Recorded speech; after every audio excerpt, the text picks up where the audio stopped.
오늘의 사연 시작하겠습니다. 결혼 잘못한 아들 때문에 고생 많이 하신 어머니, 이제서야 웃고 사실 수 있게 해드렸습니다. 저한테도 이런 날이 오기는 하네요. 키울 때도 고생시키고 결혼 후에도 며느리 눈치 보게 해서 죄송한 마음이었는데 이제야 마음 편하게 저도 어머니도 살 수 있어 너무 기쁩니다. 그리고 너무나 행복합니다. 진작에 이랬어야 했을 텐데요. 저의 어머니는 혼자 저를 키우셨습니다. 제가 어릴 때 아버지가 교통사고로 돌아가셔서 혼자서 저 하나 바라보며 키우셨죠.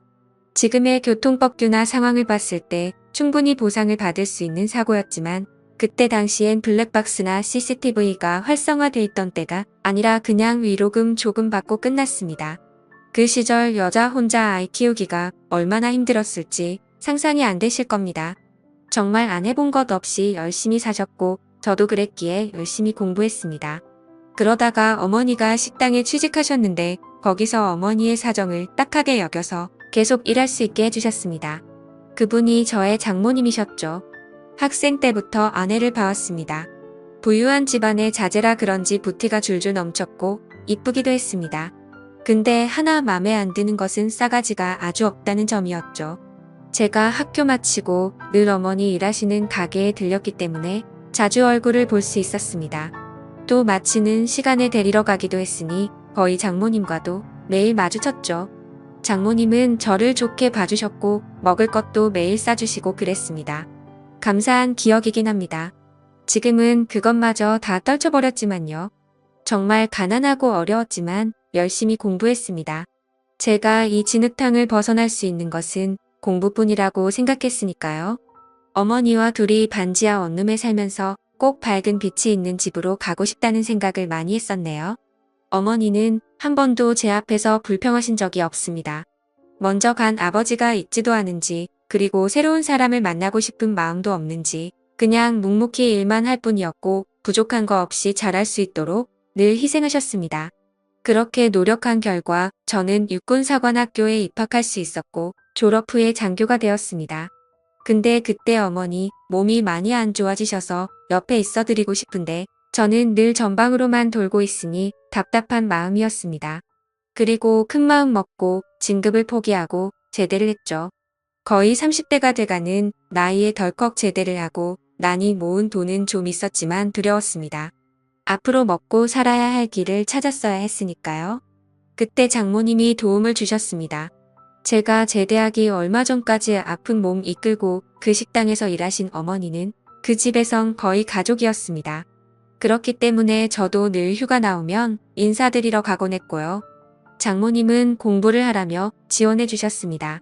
처음에는 듣고 사양했지만 그 대신 대학생인 자기 딸 공부 좀 시켜달라고 하시기에 수락했습니다.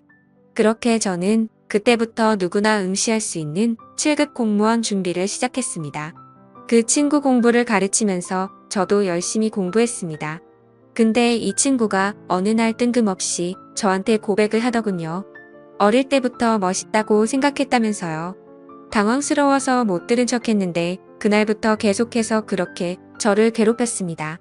근데 귀여운 외모고 저도 태어나서 연애 한번 해본 적 없는 터라 호기심도 있었고 뭐 여차저차해서 사귀게 되었습니다. 그 대신 제발 어머님한테는 말하지 말라고 부탁했습니다. 사귈 때도 이상한 점이 많았습니다. 워낙 자유분방하고 이쁨만 받고 자라서 그런지 예의라고는 찾아볼 수 없었지만 저도 첫 연애라 그냥 그런 것도 귀여워 보였습니다. 완전 정신 나간 놈이었죠. 그렇게 공부를 가르치긴 했지만 별로 따라주진 않았고 그냥 저는 제 공부에만 몰두했습니다. 그렇게 딱 1년 하고 나서 저는 시험에 합격했습니다. 너무나 기뻐하시던 어머니 얼굴이 아직도 생각이 나네요. 공무원이 되니 군 경력도 다 인정해줘서 월급도 꽤 받았습니다. 이제 앞으로 행복할 일만 남은 줄 알았죠. 그리고 지금은 전 장모님이 되신 가게 주인 아주머니에게도 부재 중이라고 정식으로 말씀드렸죠. 그렇게 1년 정도 연애를 하다가 결혼을 하게 되었습니다. 엄청난 반대가 있을 줄 알았지만 너같이 성실한 놈이면 내 딸 맡아도 될 것 같다며 흔쾌히 허락해 주셨습니다. 어머니의 건강은 좋아지셔서 너무나 다행이었지만 제가 결혼하고 나면 혼자 계실 어머니 때문에 마음이 편하지 않았습니다.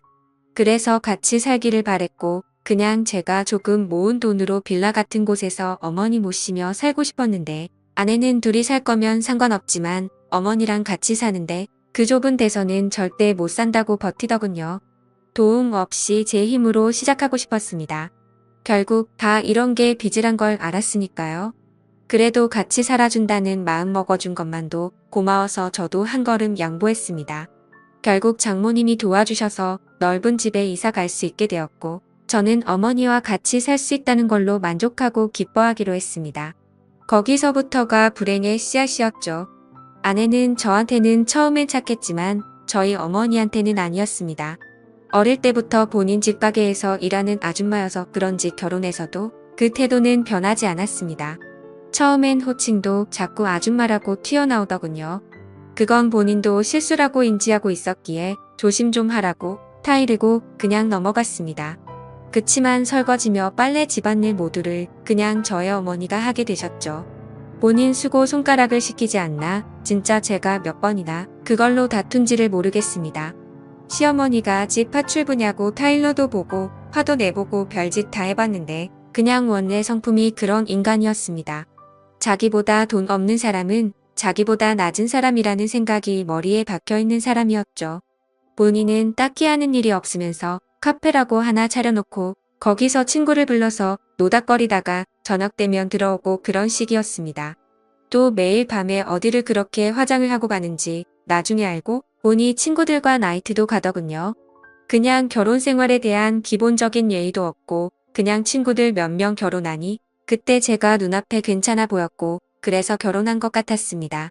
근데 막상 결혼해보니 별것도 없고 재미도 없고 어린 나이라 친구랑 놀고 싶고 뭐 그런 마음이었겠죠. 밥 차려달라고 하는 건 예사고 왜 빨래 안 해놨냐고 성질을 부리기까지 했습니다. 시어머니와 며느리의 사이라고는 도저히 말할 수 없는 수준이었습니다. 하루는 너무 화가 나서 진지하게 대화하며 싸운 적도 있습니다.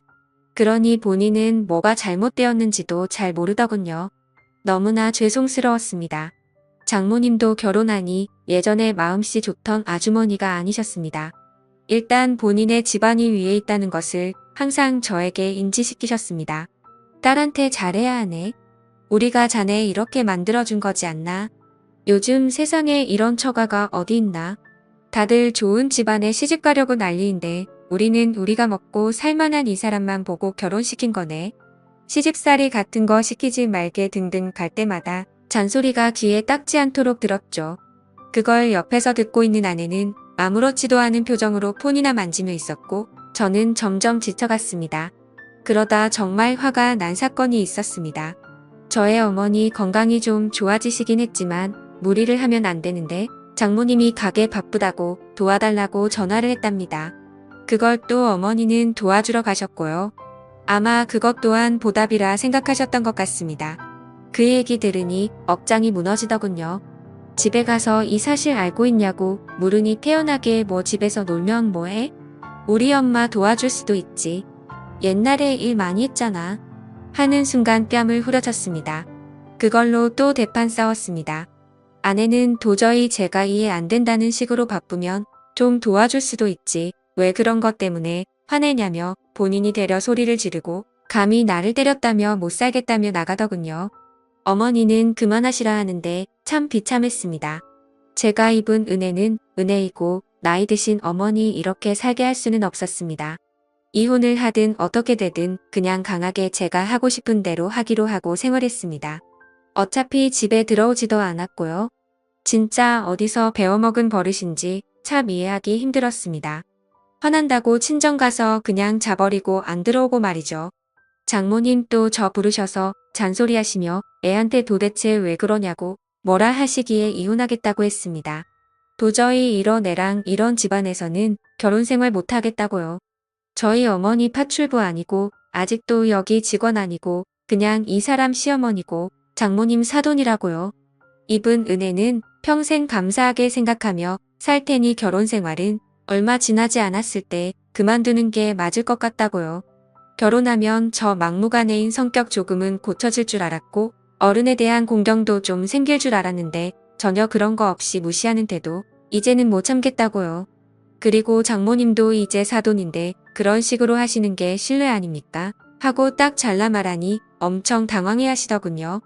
제가 그렇게 제 목소리를 낸 건 처음이었으니까요.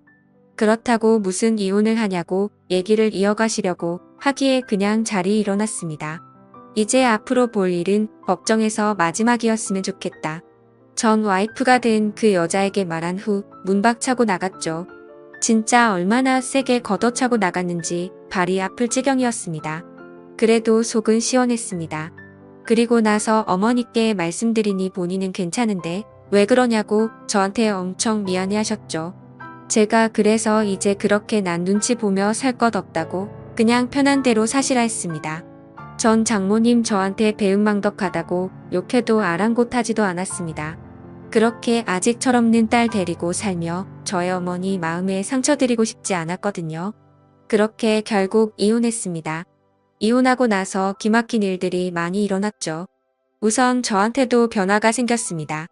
군대에서 제가 상사로 모시던 중령님이 계셨는데 전역을 하시고 사업을 하게 되셔서 저와 같이 해보고 싶다고 찾아오셨죠. 솔직히 망설임이 많았습니다. 안정적인 직장이고 연금도 나오니까요. 근데 뭔가 의미를 찾지 못해 공허하기도 했던 그때 나타나서 제안하셨기에 또다시 한번 큰 결정을 했죠. 아이템도 워낙 좋았고요. 사업도 잘 되어 어머니도 기뻐하시고 좋은 집으로 이사할 수 있었습니다. 그리고 지금도 여전히 현재 진행형으로 열심히 하고 있고요. 상황이 너무 좋아져서 부모님도 좋은 곳에 모시고 고생 안 시켜드리니 제 마음이 너무 뿌듯했습니다. 결혼까지 잘못해서 짧은 시간이었지만 며느리한테 무시까지 당하게 해서 죄송한 마음이었죠. 그치만 지금은 누구보다 평화롭게 잘 지내고 계십니다. 제 전 처가는 결국 무사하지 못했습니다. 전 와이프 원래 그런 것은 알았지만 사치에 완전 미쳐서 차에 옷에 명품에 정신 나간 사람 같더군요. 카카오톡 프로필 사진을 보며 대충 알고는 있었습니다. 계속 결혼 생활했으면 어떻게 됐을지 아득합니다. 그냥 그 집 작은 부자긴 했지만 1,000원짜리 장사에서 일어난 집인데 딸이 그러고 다니니 버틸 재간이 없었죠. 돈 틀어막고 안 주니 사채까지 끌어다 써서 빚이 눈덩이가 되고 결국 전 장모님이 다 정리해 주셨다 하더군요. 그것 때문에 그 목 좋은 가게도 올가을에 내놔야 했고요. 제가 잘 되는 건 뭐 어떻게 알았는지 전화와서 좀 도와달라 하시기에 돈 내어드렸습니다. 제 어린 시절을 보답이라 생각하고요. 돈 들이며 이걸로 진짜 다 끝이라고 확실히 말씀드렸습니다. 앞으로 전화도 하지 마시고 이제 봐도 아는 척도 하지 않았으면 좋겠다고요. 진짜 도움은 받았지만 저도 할 만큼 했고 어머니도 본인 가게 일처럼 열심히 일만 하셨다. 최저 시급도 못 받으며 일하는 거 한 번도 불편하신 적 없으시고 배려 일손으로 써주신다고 감사하던 분이다.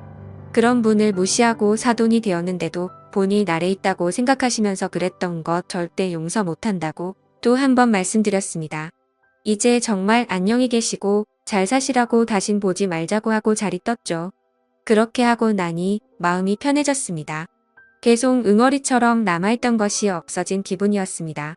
더 이상 눈치를 볼 일도 은혜를 입었다고 감사해야 할 일도 그거로써 다 정리되었다고 생각하니 편했습니다. 그리고 어머니께 말씀드렸더니 잘했다고 칭찬을 해주시더군요. 아들 잘 키웠다고요. 저는 이제 다시 연애도 하고 결혼도 할 겁니다. 상황도 좋아졌고 그러고 싶습니다.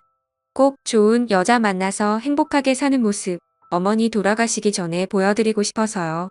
한평생 저 때문에 고생만 하신 어머니를 위한 마지막 효도가 아닐까 생각합니다. 읽어주셔서 감사합니다.